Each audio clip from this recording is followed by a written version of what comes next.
आप सभी को मेरा नमस्कार। हम सबसे पहले धन्यवाद करते हैं परमपिता परमेश्वर का। और फिर बहुत बहुत धन्यवाद शक्तिमान वर्तमान के लेखक एकॉर्ड टॉल साहब का, योगी इम्प्रेशंस का, मेरठ वाले शर्मा जी का और जूम का भी बहुत बहुत बहुत धन्यवाद। तो हम अभी ये हिंदी वर्जन पढ़ रहे हैं, अध्याय 10, समर्पण का अर्थ। What is the meaning of समर्पण। और पेज नंबर 189, 199 हिंदी की बुक में। कल हमने दूसरे तीसरे पैराग्राफ तक पढ़ा था, बीमारी के बारे में बात चल रही थी कि बीमारी को कैसे दूर कर सकते हैं समर्पण में। और आज हम शुरू कर रहे हैं, क्योंकि बीमारी वाले पॉइंट में लास्ट दो लाइन चलो मैं पढ़ देता हूं। ये कह रहे थे कि वह स्थिति जिस पर बीमारी का ठप्पा लगा दिया गया है, वो स्थिति है एक, इस पर ठप्पा लगा दिया, ये बीमारी है। तो वह स्थिति जिस पर बीमारी का ठप्पा लगा दिया गया है, उसका उससे कोई लेना देना नहीं है, कोई सरोकार नहीं है, जो कि सचमुच आप हैं। तो आपसे कोई लेना देना नहीं है, कोई सरोकार नहीं है, वो एक स्थिति है, एक परिस्थिति है जिस पर ठप्पा लगा दिया है कि ये बीमारी है। जैसे कुछ चीजों पे हम ठप्पा लगा देते हैं कि ये खुशी है, ये सुख है, ये आनंद है, ऐसे ही बीमारी पे ठप्पा। चलो जी, अब अगला टॉपिक शुरू करते हैं आज का। वो कह रहे हैं, जब कोई आपदा आ पड़े, आपदा, आपदा में अवसर। दुनिया में लोगों की अधिकांश जनसंख्या अभी भी अचैतन्य ही है, लेकिन फिर भी उनके जीवन की कोई भी संकटापन्न स्थिति उनके अहम के कठोर कवच को तोड़ने की, उन्हें समर्पण करने की और इस तरह उन्हें चैतन्य अवस्था की ओर ठेलने की क्षमता रखती है। पेज नंबर 189, टॉपिक, जब कोई आपदा आ पड़े। किसी संकट से घिरी हुई स्थिति तब पैदा होती है जब यह लगता है कि किसी आपदा, किसी भारी उथल पुथल, किसी भारी नुकसान या दुख के कारण जैसे आपकी सारी दुनिया ही उजड़ गई है और जो कुछ बचा है उसका कोई मतलब नहीं रह गया है। यह मौत से सामना होने जैसा है, चाहे वह भौतिक हो, शारीरिक हो या मनोवैज्ञानिक हो। तब यह अहमन्य घमंडी मन जिसने की यह सारी दुनिया रच रखी थी, वह भी ध्वस्त हो जाता है। तब उस पुरानी दुनिया की खाक में से एक नई दुनिया वजूद में आ सकती है। टॉपिक यही है, जब कोई आपदा आ पड़े।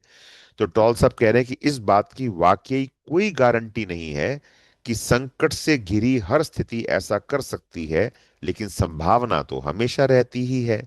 ऐसी स्थिति में कुछ लोगों का जो है कि प्रति प्रतिरोध और भी प्रबल हो जाया करता है और इसलिए वह स्थिति नरक में ढल जाती है। जबकि कुछ लोगों में ऐसे में केवल आंशिक रूप से ही समर्पण आता है, लेकिन वह भी उनको कुछ तो ऐसी गहराई और शांति दे ही देता है जो कि उनमें पहले नहीं थी। तब अहम के कवच के कुछ टुकड़े टूट जाते हैं और मन के पार रहने वाली आभा व शांति प्रस्फुटित होकर उसमें प्रवेश करने लगती है। संकट से घिरी स्थिति ने अनेक चमत्कार किए हैं।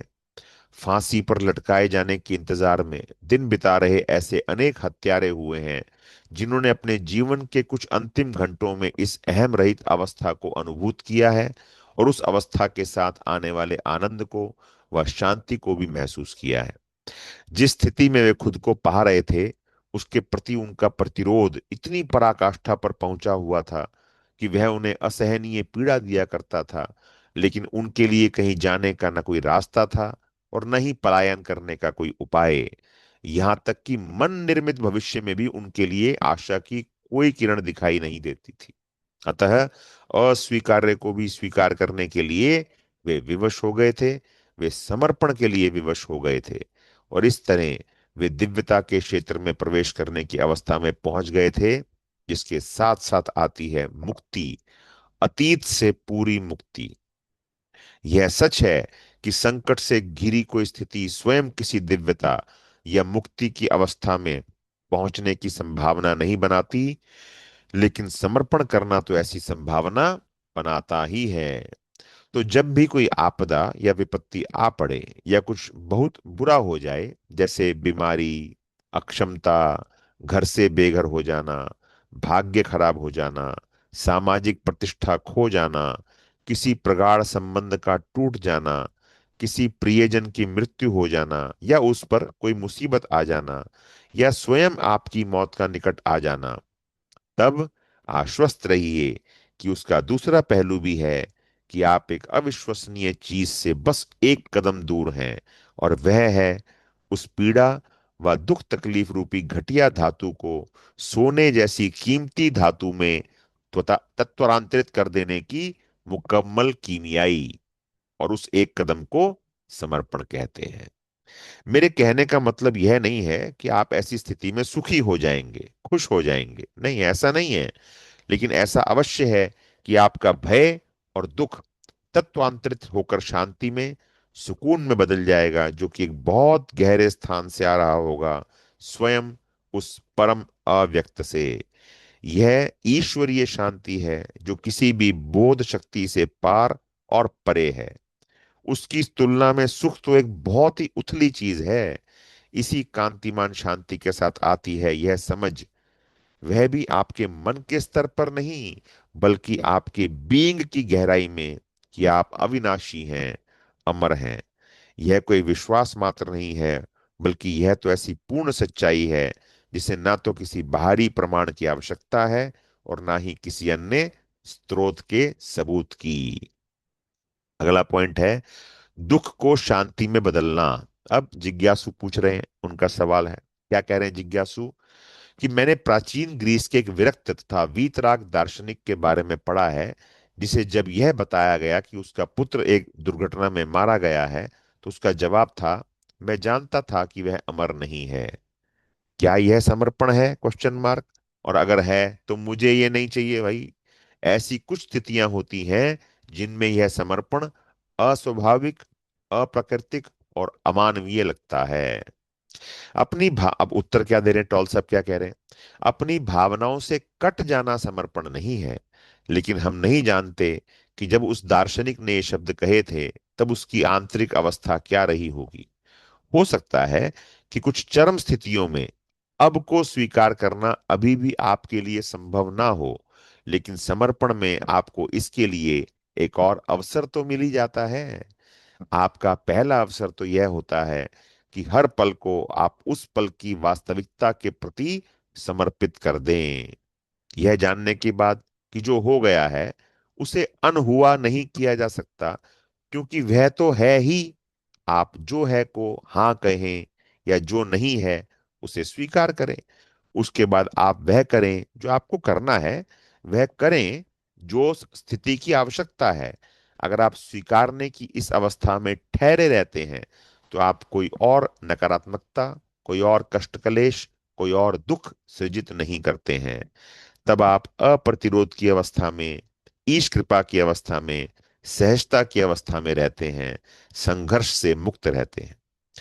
जब कभी भी आप ऐसा ना कर पाए, जब कभी भी आप वह अवसर खो बैठे, और वह इसलिए क्योंकि या तो आप इतनी चैतन्य प्रेजेंस पैदा नहीं कर पा रहे हैं जो कि आदत से मजबूर अचैतन्य प्रतिरोध को उठने से रोक सके, या इस कारण से कि वह स्थिति चरम रूप से इतनी विकट थी कि वह आपके लिए बिल्कुल भी स्वीकार्य नहीं थी, तब आप ही किसी न किसी रूप में दुख व कष्ट क्लेश सृजित कर रहे होते हैं। आपको ऐसा लग सकता है कि वह स्थिति ही दुख तकलीफ पैदा कर रही है, लेकिन दरअसल बात यह नहीं है, आपका प्रतिरोध ही उसे पैदा कर रहा होता है। तो अब आता है आपके समर्पण का दूसरा अवसर। जो कुछ बाहर है, अगर उसे आप स्वीकार नहीं कर पा रहे हैं, तो जो भीतर है उसे स्वीकार कीजिए। अगर आप बाहरी अवस्था को स्वीकार नहीं कर सकते हैं, तो आंतरिक अवस्था को स्वीकार कीजिए। इसका अर्थ है दुख का प्रतिरोध ना करें, उसे वहां रहने दें। वह दुख जिस भी रूप में हो, शोक, विषाद, हताशा, निराशा, भय, चिंता, अकेलापन, उसके प्रति समर्पण करें। मानसिक रूप से उस पर कोई ठप्पा लगाए बिना उसे साक्षी की तरह देखें, उसे गले लगाएं। तब देखिए कि समर्पण का चमत्कार उस गहरे दुख को किस तरह एक गहरी शांति में बदल देता है। यह आपके लिए सूली पर चढ़ने जैसा है, जिसके बाद आपको पुनर्जीवन मिलना है, उद्धार होना है, उसे होने दीजिए। जिज्ञासु कह रहे हैं जी, मेरी समझ में नहीं आ रहा है कि कोई दुख के प्रति समर्पण कैसे कर सकता है। जैसा कि आपने ही बताया है कि असमर्पण ही दुख है, तो असमर्पण के प्रति आप समर्पण कैसे कर सकते हैं, क्वेश्चन मार्क। तो टॉल साहब कह रहे हैं कुछ देर के लिए समर्पण को भूल जाइए। जब आपका दुख दर्द गहरा होता है, तब ये समर्पण व पर्पण की तमाम बातें बिल्कुल बेकार और बेमानी लगती हैं।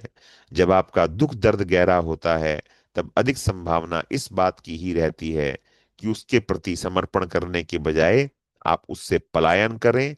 उससे दूर होने की एक उत्कट इच्छा आप में रहती है।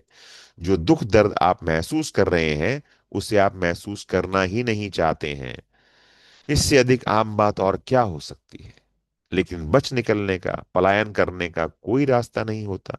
हाँ, कुछ दिल बहलाने वाले पलायन अवश्य हैं, जैसे किसी काम में जुट जाना, शराब या ड्रग्स आदि का नशा कर लेना, क्रोध में दुर्वासा बने रहना, ख्याली पुलाव पकाना, दमन करना आदि। लेकिन ये बातें आपको दुख दर्द से मुक्त नहीं करती हैं।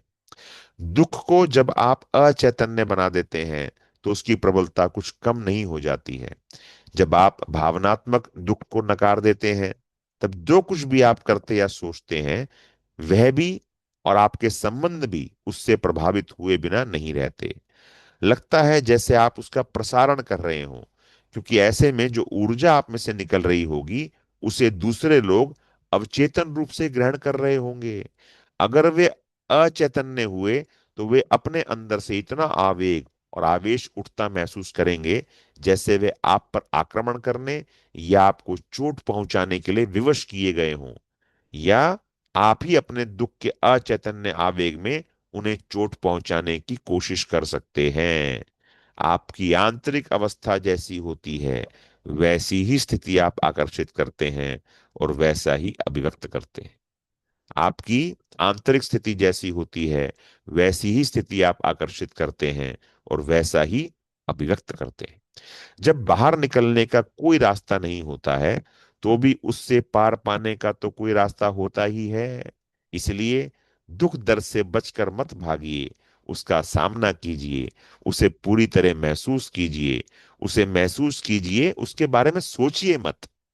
आवश्यक हो तो उसे अभिव्यक्त कीजिए, लेकिन उसके बारे में अपने मन में कोई स्क्रिप्ट ना रचते रहिए। उस एहसास को अपना पूरा अवधान, पूरी तवज्जो दीजिए, न कि उस व्यक्ति, उस घटना या उस स्थिति को जो कि उस एहसास के पैदा होने का कारण आपको लग रहा हो।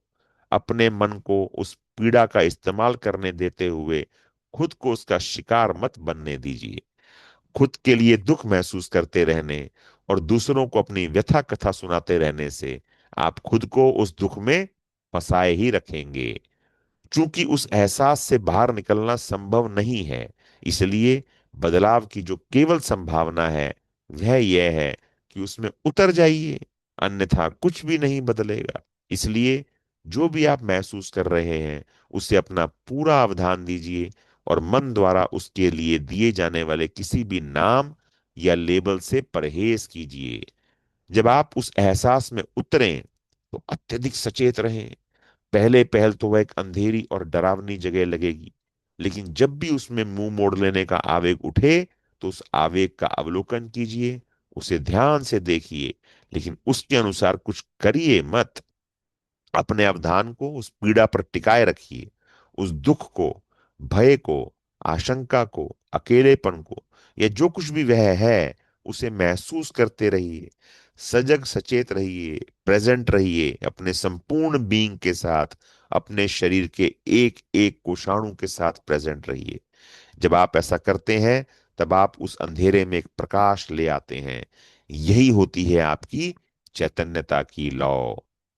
ऐसी अवस्था में आपको अब और समर्पण करने की आवश्यकता नहीं रह जाती है, वह तो पहले ही हो चुका होता है। कैसे? पूरा अवधान, पूरी स्वीकृति है, यही समर्पण है। पूरा अवधान देकर आप अब की शक्ति का प्रयोग करते हैं, यह आपकी प्रेजेंस की शक्ति है। प्रतिरोध के लिए छिपकर बैठने की कोई जगह इसमें बचती ही नहीं है। प्रेजेंस समय को दूर कर देती है। समय के अभाव में किसी दुख का, किसी नकारात्मकता का जी पाना असंभव हो जाता है। दुख को स्वीकार करना मृत्यु में जाना है। गहरा दुख दर्द महसूस करना, उसे होने देना, अपना अवधान उसमें रखना, यह चैतन्य रहते हुए मृत्यु में प्रवेश करना है। जब आप इस मृत्यु में मर जाते हैं, तब आपको यह भान होता है कि मृत्यु तो कुछ है ही नहीं, और इसमें न कुछ ऐसा है कि जिससे डरा जाए। इसमें केवल अहम मरता है।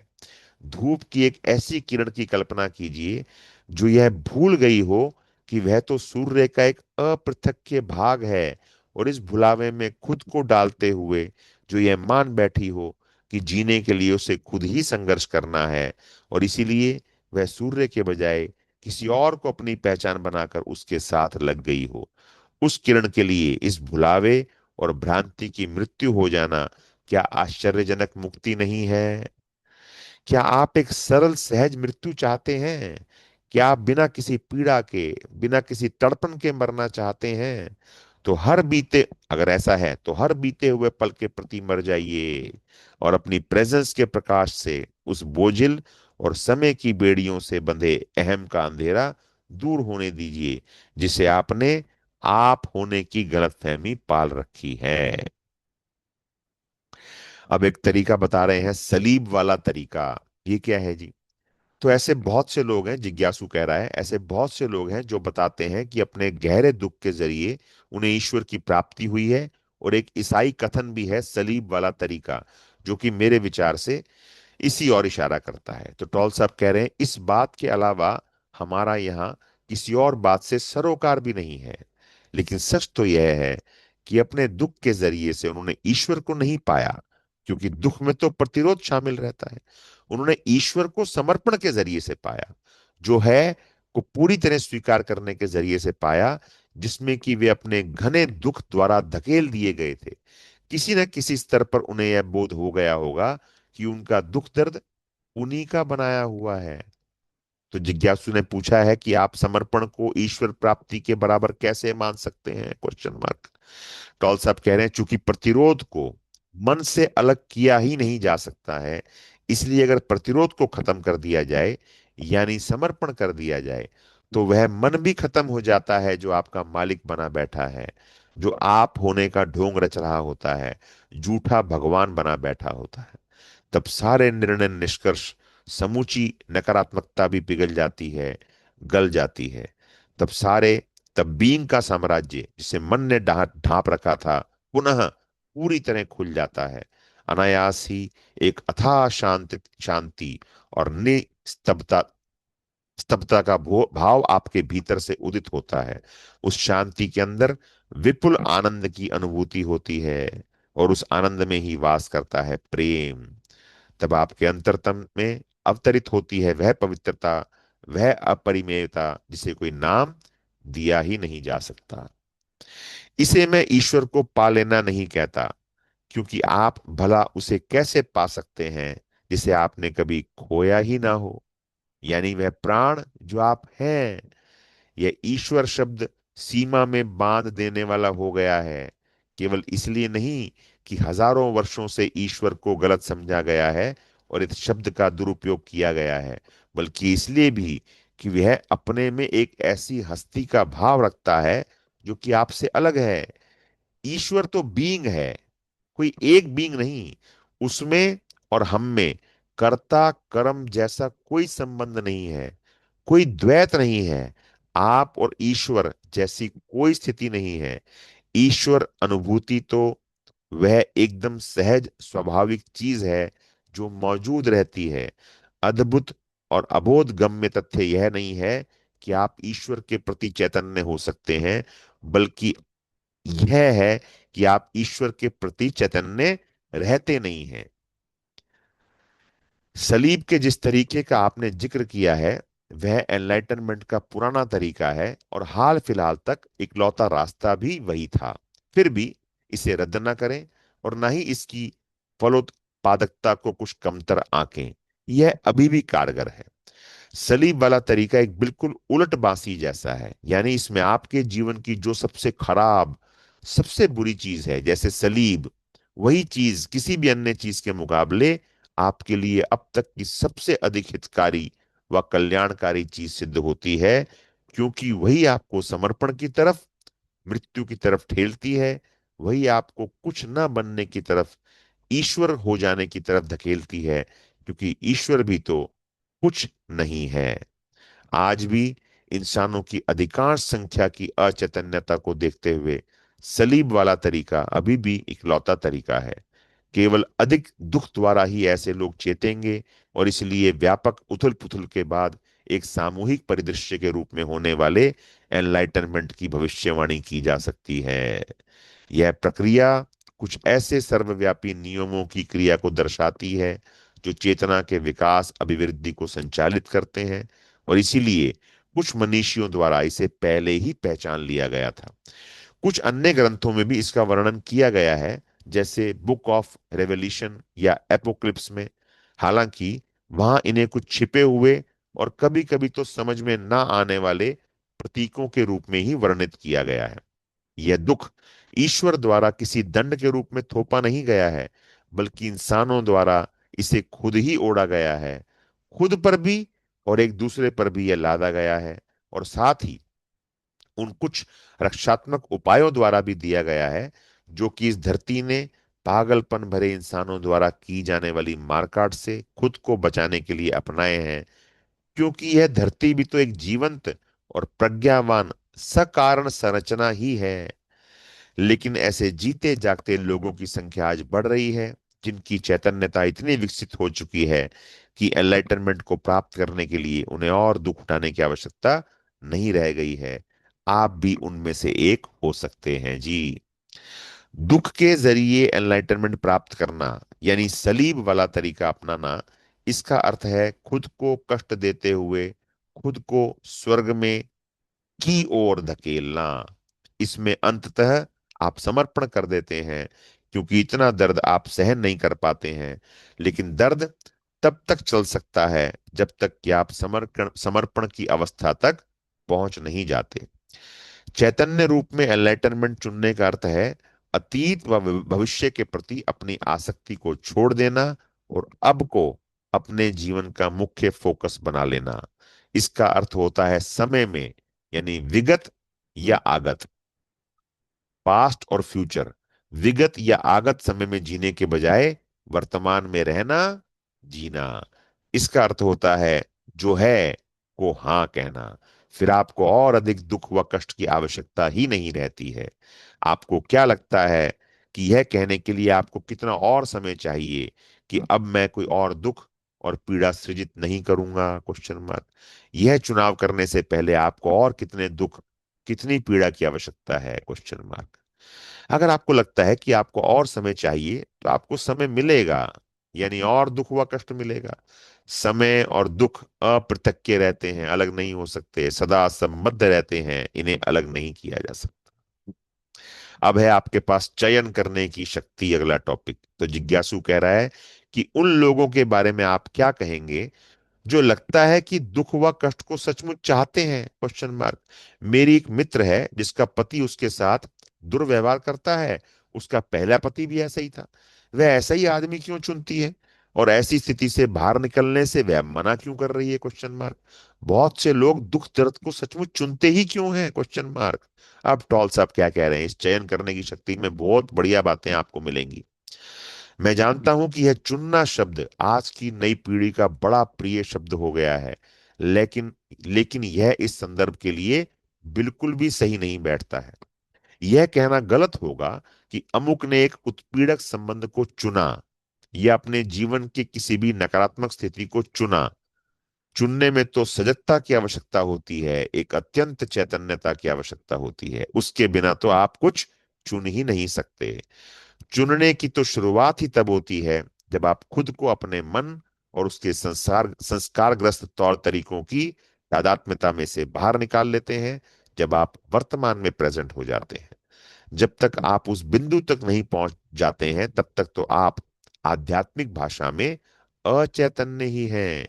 यानी तब आप अपने मन की संस्कारग्रस्तता के वशीभूत रहते हुए और उसी के द्वारा निर्धारित किए गए तौर तरीकों से ही सोचने, महसूस करने और कार्य करने के लिए विवश रहते हैं। इसलिए तो जीसस ने कहा था, उन्हें क्षमा कर दो, क्योंकि वे जानते ही नहीं कि वे क्या कर रहे हैं। लेकिन इस बात का संबंध इस शब्द के प्रचलित अर्थ से बिल्कुल नहीं है।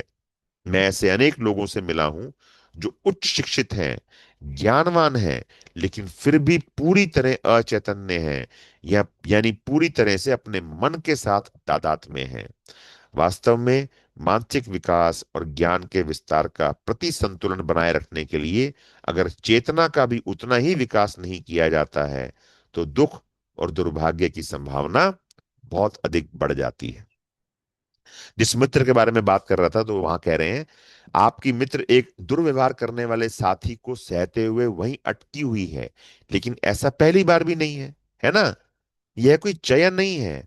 अतीत द्वारा कुछ निश्चित संस्कारों में ढाला गया है मन हमेशा ही बारंबार उसे ही फिर रचना चाहा करता है, जो इसे ज्ञात है, जिससे वह सुपरिचित है। उसे लगता है कि भले ही वह पीड़ाजनक हो, लेकिन परिचित तो है। मन हमेशा ही ज्ञात के साथ चिपका रहता है। मन हमेशा ही ज्ञात के साथ चिपका रहता है। अज्ञात से उसे हमेशा खतरा लगता है, क्योंकि अज्ञात पर इसका कोई नियंत्रण नहीं होता। यही कारण है कि मन वर्तमान को पसंद नहीं करता, उसकी उपेक्षा करता है। वर्तमान पल के प्रति सजगता दरअसल एक अंतराल पैदा कर देती है, न केवल मन के धारा प्रवाह में, बल्कि अतीत भविष्य की सतता व निरंतरता में भी।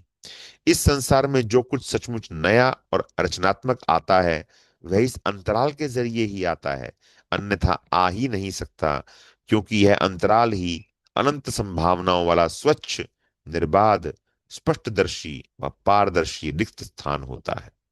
इसलिए हो सकता है कि अपने मन के साथ तादाद में रहने के कारण आपकी मित्र अतीत में सीखे हुए और जिए हुए उसी ढर्रे को बारंबार रचने में लगी रहती हो, जिसमें घनिष्ठता और दुर्व्यवहार इस कदर परस्पर जुड़े रहते हो कि उन्हें अलग ना किया जा सकता हो।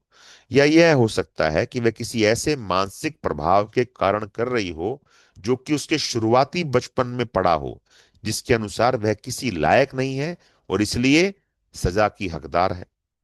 यह भी संभव है कि अपने जीवन का अधिकांश भाग वह संचित दुख के जरिए जीती हो, जो कि हमेशा ही और दुख चाहा करता है, क्योंकि वही उसकी खुराक होती है।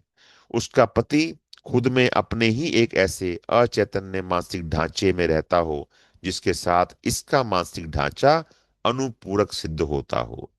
निश्चय ही उसकी यह स्थिति उसकी खुद की बनाई हुई है, लेकिन वह खुद कौन है या क्या है जो इस स्थिति को रच रहा है? Question mark. अतीत से लिया गया केवल एक मानसिक भावनात्मक ढंग व ढर्रा, कुछ और नहीं। इसमें एक अहमन्यता क्यों बन जाती है? अगर आप उसे यह बताएं कि उसकी इस दशा को, इस स्थिति को खुद उसी ने चुना है, तब अपने मन के साथ कर ली गई तादात्म्यता की उसकी अवस्था को आप और अधिक बल दे रहे होंगे। लेकिन क्या जो उसके मन का ढंग डर रहा है, वही वह खुद है?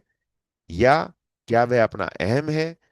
या क्या इसकी असल पहचान उसका अतीत ही है?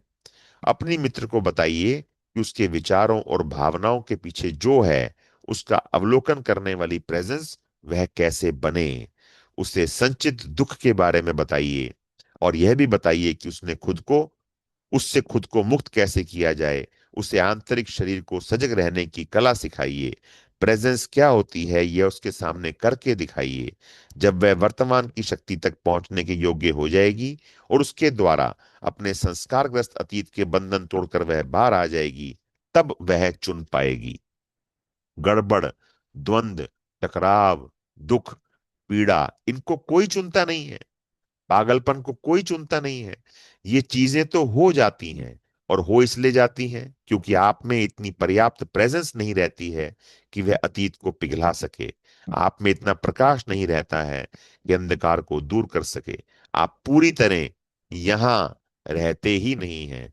अभी भी आप पूरी तरह जागे ही नहीं हैं, और इस दौरान आपका संस्कारग्रस्त मन ही आपके जीवन को चलाया करता है। इसी तरह अगर आप उन लोगों में से एक हैं जिनकी अपने माता पिता के साथ नहीं निभ रही है, आपके माता पिता जो करते हैं या जो वे नहीं करते हैं, उसके प्रति अगर आप रोष व नाराजगी पाले हुए हैं, तो इसका मतलब यह है कि आप अभी भी यह माने हुए हैं कि उनमें चुनने की क्षमता है कि वे इस तरह की बजाय उस तरह कर सकते हैं। लगता हमेशा यही है कि लोग जो कर रहे हैं वह करना उन्होंने चुना है, लेकिन यह एक भ्रम है। जब तक आपका मन आपके अपने संस्कारग्रस्त तौर तरीकों से आपके जीवन को चला रहा है, जब तक कि आप मन ही हैं, तब तक आपके सामने चुनने की नौबत ही कहाँ आती है? Question mark. बिल्कुल नहीं आती। आप तो वहां होते तक नहीं है जहां आप हैं। मन के साथ तादात्म्यता वाली अवस्था एक बुरी तरह का गड़बड़ झाला है।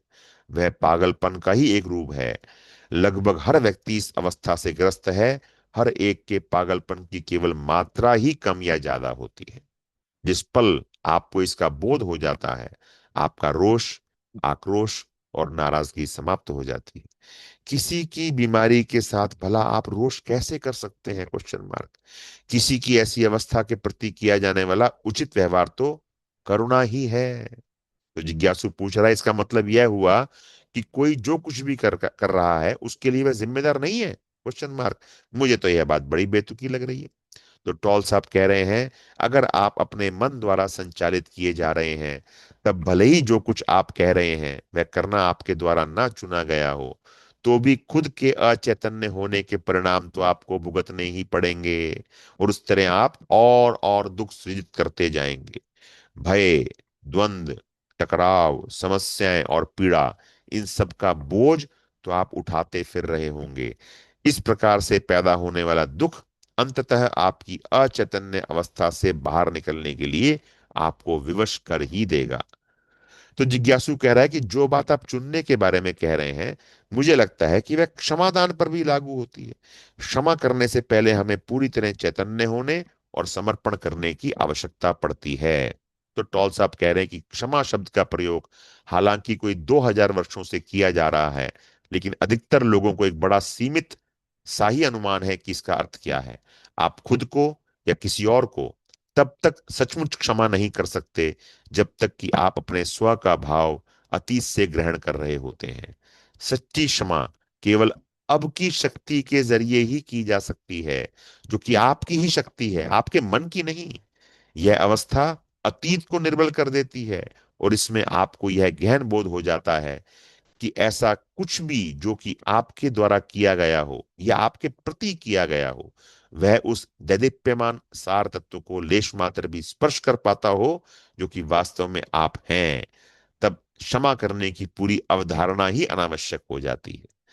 लेकिन बोध के उस बिंदु तक मैं पहुंचूं कैसे? जिज्ञासु पूछ रहा है। तो कह रहे हैं, जब आप जो है के प्रति समर्पण कर देते हैं और ऐसा करने से आप पूरी तरह प्रेजेंट रहने लगते हैं, तब अतीत के पास कोई शक्ति नहीं रह जाती है। आपको अतीत की आवश्यकता ही नहीं रह जाती है। प्रेजेंस यानी वर्तमान में विद्यमान रहना ही महत्व रखता है, अब ही महत्व रखता है। तो जिज्ञासु का अंतिम प्रश्न है जिस पुस्तक का, मैं कैसे जानूं कि मैंने समर्पण कर दिया है? Question mark. और टॉल साहब ने इतनी बढ़िया बात कह दी अंतिम पंक्ति में, जब आपको सवाल करने की आवश्यकता ही ना रह जाए। जब आपको सवाल करने की आवश्यकता ही न रह जाए, तो समझ लेना कि आपने समर्पण कर दिया है। जब आपको सवाल करने की आवश्यकता ही ना रह जाए।